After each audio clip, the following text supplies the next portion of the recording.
Good morning.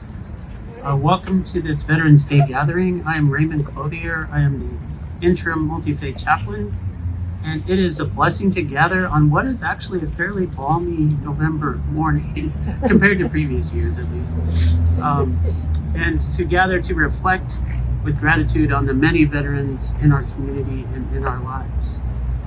We stand in the flow of time as we observe this day for its 107th year. Veterans Day, originally called Armistice Day, began as a commemoration of the ending of World War I on November 11, 1918. And after World War II, Armistice Day was recognized as a day to pay tribute to all service members, and in 1954, it was designated as Veterans Day. Our lives, whether we realize it or not, have been touched and shaped through the actions of veterans in our midst. Most of us have parents, grandparents, aunts, uncles, or cousins who have served at least some time in the military. And here at Bates, we have several veterans on campus in our faculty, staff, and student body. We also cannot forget that all of us at Bates are beneficiaries of the B-12 program, which kept the college alive through World War II, when the pool of males who could enroll was very small. Perhaps you've seen the pictures of the exercises on campus or the housing that was very near to where we stand today. I think you're over there, so very close by. We ask a lot of those who serve our country in the military services. We expect them to adhere to high values, to be excellently trained, to be professional, to be efficient, to be loyal. We don't ask them what they think or how they feel about their orders. We expect them to carry out a key mission: to defend the Constitution of the United States of America.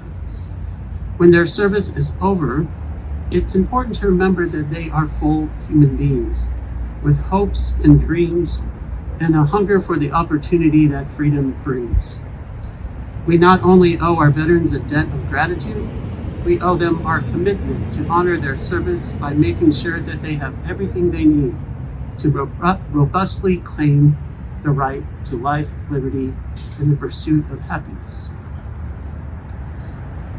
I will say a brief word of prayer, and then Joel Keith, who is a junior, and the president of the Small Ensembles Club, an officer on the Small Ensembles Club, will play taps. Oh God, our help in ages past, our hope for years to come. We gather this morning in the chill of a new day to express our gratitude for lives shaped by loyalty, duty, respect, service, honor, integrity, and courage. May we honor those who have upheld these values in the most difficult circumstances and learn from them as they seek to live them out every day. We give you thanks for the freedom to organize our lives around our highest values, and for those who join in common purpose to extend freedom and justice for all. Amen.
Hello everyone, my name is Samantha McCune. I'm the program coordinator for the Multi-Faith Chaplaincy Office, and I will be reading a poem titled Tell Their Stories by Kelly Roper. Soldiers have died in distant lands, far from their homes and loving hands. Tell their stories. Troops missing in action and never returned, their ultimate destinies not yet learned, tell their stories. Warriors come home with troubled minds, atrocities witnessed not quite left behind, tell their stories. The rest return and pick up their lives as husbands and fathers and mothers and wives, tell their stories. All our soldiers brave, strong, and true. If you want to honor them, here's what you do. Tell their stories.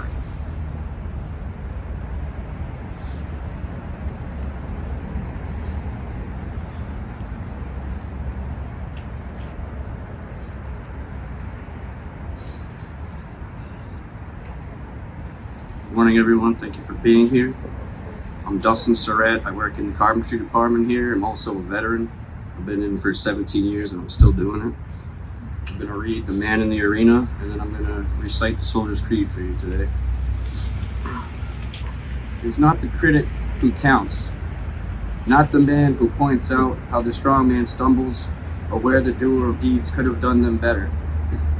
The credit belongs to the man who is actually in the arena, whose face is marred by dust, sweat, and blood, who strives valiantly, who errs, who comes short again and again, who spends himself in a worthy cause, who at best knows in the end the triumph of high achievement, and who at the worst, if he fails, at least fails while daring greatly, so that his place shall never be with those cold, timid souls who neither know victory nor defeat.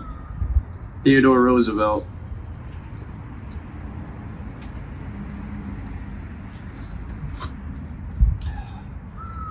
Soldiers in the Army recite this before every meal at basic training. I am an American soldier.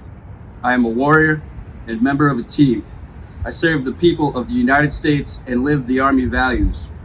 I will always place the mission first. I will never accept defeat. I will never quit. I will never leave a fallen comrade. I am disciplined, physically and mentally tough, trained and proficient in my warrior tasks and drills. I always maintain my arms, my equipment, and myself. I am an expert and I am a professional. I stand ready to deploy, engage, and destroy the enemies of the United States of America in close combat. I am a guardian of freedom and the American way of life. I am an American soldier.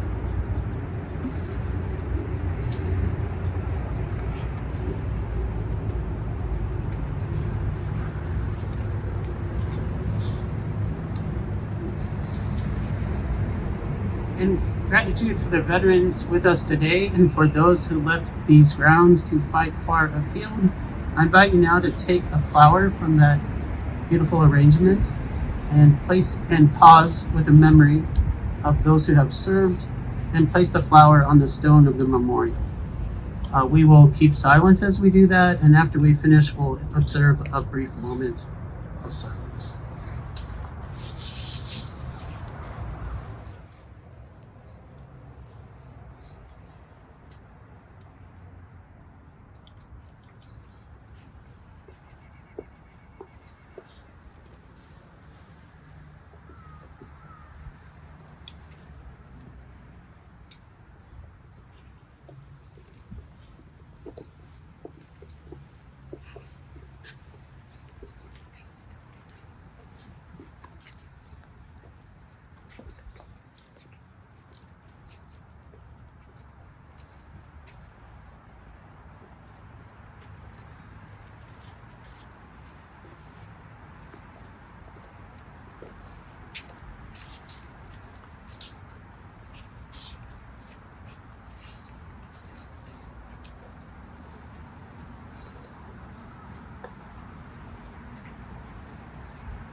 Thank you. These flowers will remain here for the rest of the day. If anyone else, if you know anyone who would like to come place a flower. And Dustin's going to say some words. I just wanted to speak briefly. I think most people get Veterans Day and Memorial Day confused, and they're very different days. Memorial Day is for remembering the fallen. Veterans Day is for remembering those who are still here.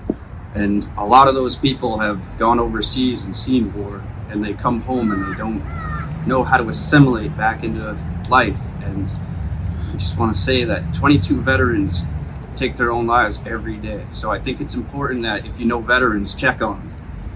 It's a big deal. Thank you.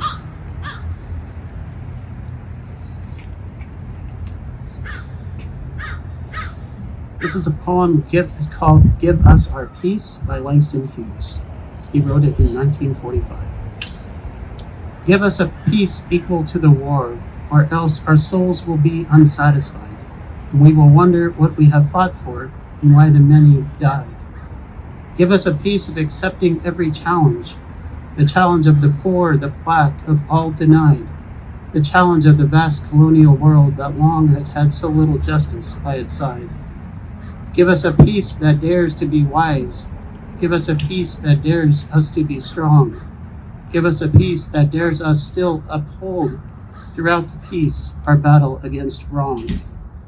Give us a peace that is not cheaply used, a peace that is no clever scheme, a people's peace for which men can enthuse, a peace that brings reality to our dream. Give us a peace that will produce great schools as the war produced great armament, a peace that will wipe out our slums as war wiped out our foes on evil bent.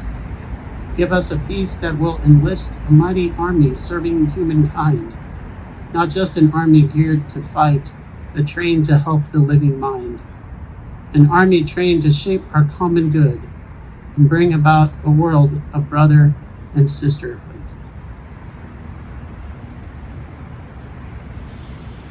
We'll now close with a brief word of prayer. O God, our mighty fortress with open doors, when the call to serve is upon us, we reach for strength that is greater than our own. When the mantle of leadership is placed upon us, we call upon wisdom that is deeper than our own. When the battlefield is behind us and ordinary life imposes its mundane demands, we seek purpose that is higher than our own. Be our strength for today and hope for tomorrow. Amen. Before we go, I just want to say some brief thank yous to Michelle Morin, Brenda Pelletier, Michelle Lewis, PCCB staff for waking up early in the cold and setting up warm drinks. For Joel and for Dustin, for Samantha, and for all of you for being here. Thank you.